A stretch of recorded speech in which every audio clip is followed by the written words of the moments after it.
Hey friends, this is a friendly reminder, your friend that reminds. Today, ngayong araw ay pag-uusapan natin ang isa sa may malaking pruweba na madami talagang nasisira ang buhay dahil sa sugal. Disclaimer lang, ibabase ko lang naman ang usapan dahil sa kwento ng isang content creator na nangyari sa kanya. Pero kung may mga katulad mo na pinaglalaban na maumasenso naman talaga sila sa pagsusugal, ay ang video hindi to para sa'yo. Dahil wala akong intensyon na makipagdebate sa prinsipyo mo. Dahil ang goal ko ngayon ay ikukwento ko lang naman kung ano ang nangyari sa isang vlogger para maging halimbawa ito. Malinaw?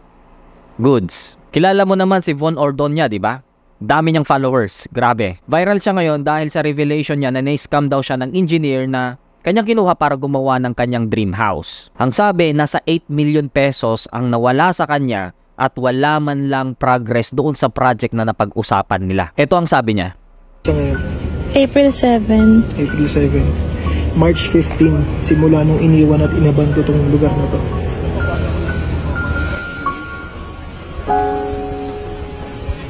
At ngayon, makikita niyong lahat na itong iniwan at inabando na bahay namin, ito yung nagagawa ng putang inang sugal na yan. Ito yung sitwasyon na mapapamura ka talaga eh.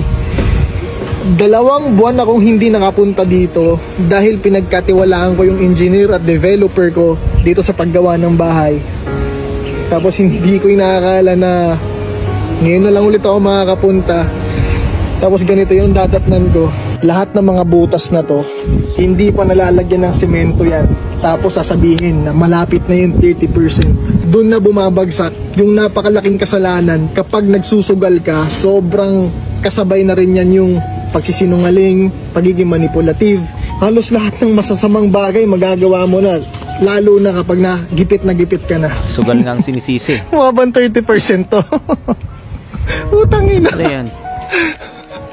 8 million pesos yung ginastos natin para sa 30% progress ng bahay na to. Pero yung cost 8 million pesos para sa 30%. Palang yun ha? ata.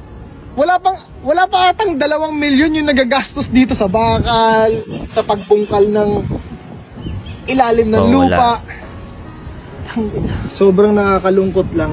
Kasi sa totoo lang, hindi ko lang naman bahay to eh. Grabe no? Bahay na magiging pamilya ko to. Dito kami gagawa ng memorya. Tapos dahil sa sugal,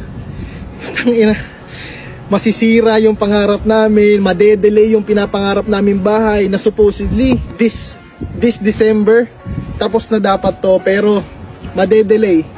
I don't know, baka umabot pa to ng next year. Kasi paano ko magtitiwala ulit sa mga susunod na kontraktor? So yun no, grabe. Ang laki nang nawala sa kanya. Pero ito may mga comments naman kasi na hindi din sila convinced na totoong na-scam siya. Dahil daw hindi makikita sa pagmumukha niya yung lungkot na nangyari sa kanya yon. Parang nakakangiti pa rin daw siya. Ito isang comment sabi, for the content na naman, sabi. Tapos sabi ng isa, yes, sinong nagpapagawa ng bahay na ibibigay agad ang buong budget sa kontraktor? Lalo na yan 8 million. That makes sense. Pero isa sa mga pinaka-inaabangan kasi ng karamihan ay yung comment ng online marites ng bansa, which is si Sian Gaza. Ito basahin natin, may post siya. Sabi niya, ang chessmes na nasagap ko pero hindi confirm. Hindi daw totoong nadali sila ng kontraktor. Sila daw ang nalulong sa sugal at naubos sa kasino. Eksena lang daw yan para may dahilan sila na naniningil sa kanila. Na-heard ko lang, hindi ako sure.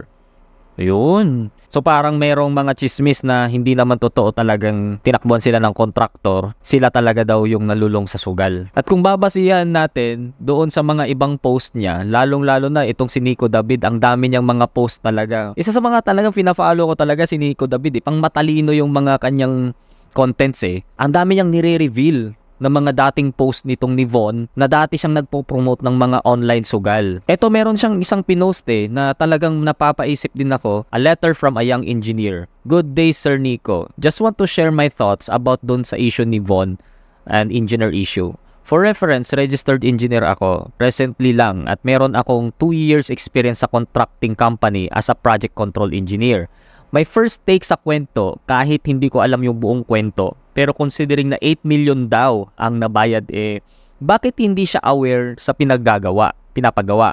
In typical residential construction, under constructing company, merong legal-based contract na included na ilang percent and DP ni owner and yung period of billing. We call it progress billing.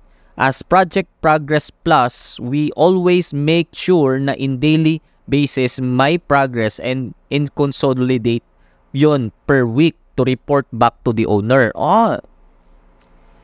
Nire-report pala dapat weekly. Yung sabi ni Von, 2 months na hindi niya daw nabibisita. So, most likely, dapat meron siyang weekly na natatanggap na report kahit papano, kahit hindi niya nabibisita. So, in this case, nakakapagtaka na 8 million yung pinakawalan niyang pera compared sa actual situation sa site at yung binabasa ko yung issue dito. Nakakapagtaka yung sinasabi niyang dream house pero wala siyang pake. Yun din yung parang napansin ng ibang netizen eh. Second take, hindi ko sure kung paano niya pinakawalan yung 8 million at kung 8 million is total amount from structural to finish pero walang nagbaba ng 8 million sa DP pa lang.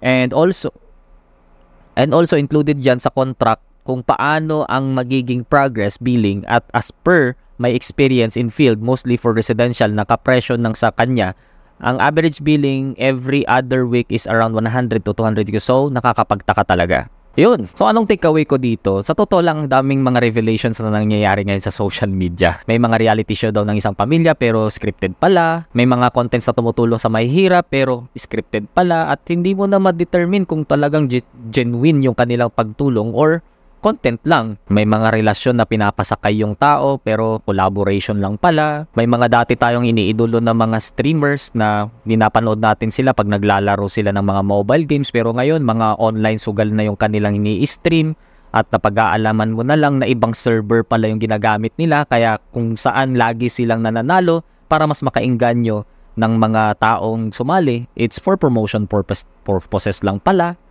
Mga ganon. Tapos yung recently lang, yung sa tattoo na naman. Ewan ko na.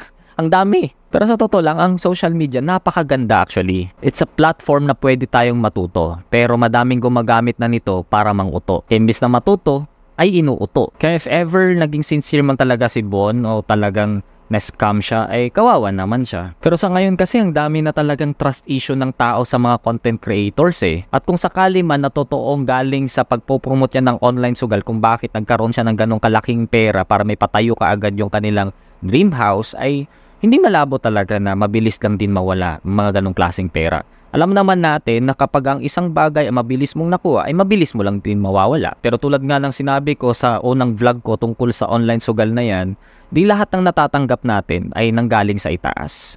Kasi kahit ang demonyo pwede niyang ibigay yung mga pangarap mo pero sa masamang paraan nga lamang. Kaya mag-iingat ka sa lahat ng mga natatanggap mo. Kaya kung alam mong hindi sa mabuting paraan yan nanggaling, di mo yan matatawag na blessing.